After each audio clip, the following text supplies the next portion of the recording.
সাতক্ষীরা জেলা আশাসন উপজেলা বুধরা তেল পাম্পে প্রচুর ভিড় দর্শক। তেল সংগ্রহ করছে মোটরসাইকেল এখান থেকে শুরু করে তেল সংগ্রহ, সবাই লাইনে দাঁড়ায় আছে।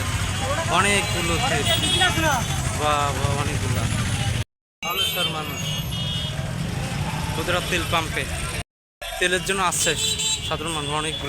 অনেকগুলো বাইক, তারা তেল সংগ্রহ নিবে। আগামাতা লাইন দিয়ে আছে, তেল নিবে। শেষ হচ্ছে না, প্রচুর বাইক পেট্রোল নিবে।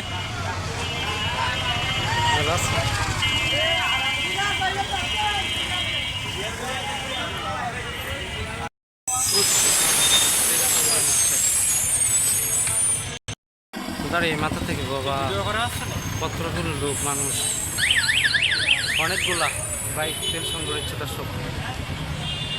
মানুষ আর মানুষ দেখতে পাচ্ছেন, অনেকগুলো লাইন, প্রায় দু ঘন্টা লেগে যাবে তেল সংগ্রহ করতে এই মাথা থেকে।